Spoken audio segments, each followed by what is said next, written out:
এত কি ভাবছেন বলুন তো? আজ চিকেনও না, মাটনও না, আজ আমি রান্না করব পেঁয়াজ শাক, তাও আবার বিহারি স্টাইলে। তো চলুন ঝটপট করে বানিয়ে ফেলি। তেলটা আমি গরম করতে দিয়েছি বন্ধুরা। তেলটা যতক্ষণ গরম হচ্ছে চলুন দেখিয়ে দিই শাকটা বানাতে কী কী লাগবে। এখানে আমি নিয়েছি পাতলা করে কেটে রাখা আলু, টমেটো, একটু রসুন কুচো আর পেঁয়াজ শাক। যদি এখনও আপনারা আমার চ্যানেলটাকে সাবস্ক্রাইব না করে থাকেন তাহলে চটপট করে সাবস্ক্রাইব করে ফেলুন। এবার চলুন রান্নাটা শুরু করি। তেলটা আমার এখানে গরম হয়ে গেছে। এবার আমি এতে জিরে ফোড়ন দেব, লঙ্কা, এবার দিয়ে দেবো কেটে রাখা আলুগুলো, সাথে রসুন কুচো। আলুটাকে একটু লাল লাল করে ভেজে দেবো। এটা প্রায় ভাজা হয়ে গেছে। এবার আমি এতে টমেটো দিয়ে দেবো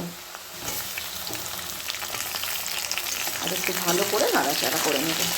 এতে এক এক করে দেবো হলুদ গুঁড়ো, একটু জিরে গুঁড়ো, একটু লাল লঙ্কার গুঁড়ো, পরিমাণ মতো নুন আর সামান্য একটু জল। এবার মশলাটা খুব ভালোভাবে ভেজে নেব। মশলাটা প্রায় ভাজা হয়ে গেছে বন্ধুরা। এবার আমি এতে দিয়ে দেবো এই যে স্নান করে একেবারে তৈরি পেঁয়াজ শাক, সুলিতে চাপার জন্য একেবারে রেডি। চলুন একে সুলিতে চাপিয়ে দিই।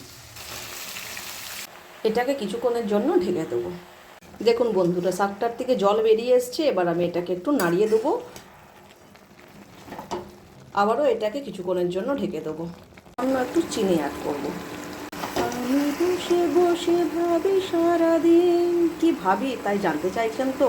আমি এই ভাবি জানেন তো বন্ধুরা, সেই যদি হতাম পুরনো দিনের মানুষ, আদি মানবের মতন, তাহলে এইসব রান্নাবাড়ির আর ঝামেলাটাই থাকতো না, কাঁচা কাঁচাই সব খেয়ে ফেলতাম। ঘোরা কষ্ট নিয়ে ভাবতে ভাবতে রান্নাটা হয়েই গেল। নিন খান আর বলুন কেমন হয়েছে।